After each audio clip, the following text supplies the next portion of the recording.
Okay, it's time for a response video, or actually a response to a response video. A lot of people say that they don't do responses. Myself, I find them quite useful. It allows us to build on the opinions and perspectives of others. Of course, a response video is usually a rebuttal, or at least a disagreement, and this one is not. This time, I agree wholeheartedly with the source material.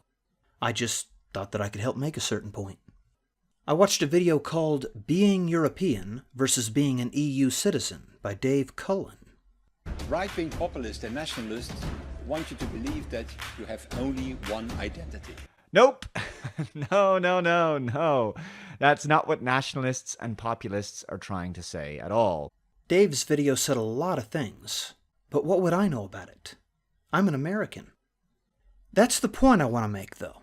I'm a proud, patriotic American. I'm also a Kansan. I've lived in Kansas almost all my life, and I am proud of my state.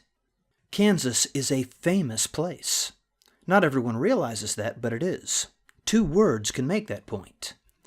Dodge City. Kansas was home to Bill Hickok, Wyatt Earp, and Bat Masterson. The Wild West is our heritage.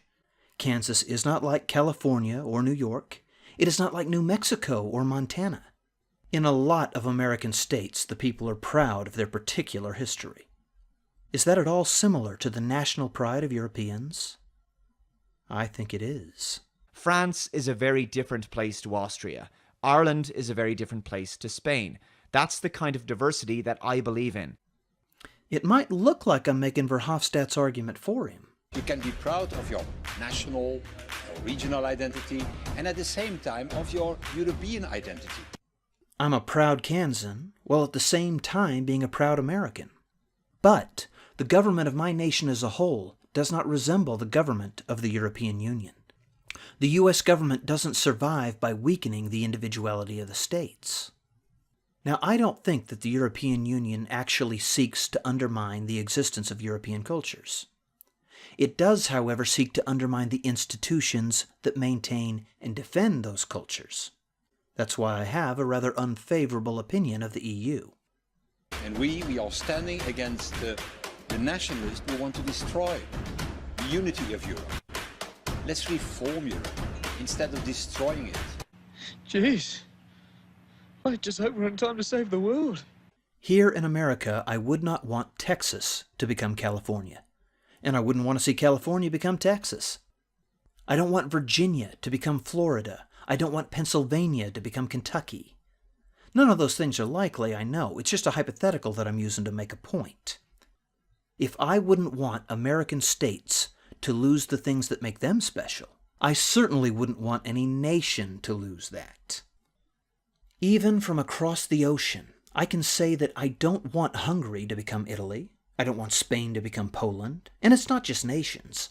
I don't want London to become Paris. And I damn well don't want Europe to lose so much of its culture and identity that it becomes Africa or the Middle East. Or worse yet, nothing at all. Nationalist movements across Europe are trying to save their own individual nations from being radically changed into unrecognizable, globalized, multicultural societies with no identity of their own. They're trying to preserve their people, ethnic identity, their heritage, culture, laws, and way of life. You can only preserve so much, because time changes all things. But that doesn't mean you have to allow artificial influences to erode a culture before its time. And the European Union is an artificial influence. It is not an established nation or culture. It is a political body, nothing more. And it is a political body so new that it makes my own young nation look ancient. It's not a question of one identity against another. It is a question of a multitude of identities being imposed upon by a force that has no identity.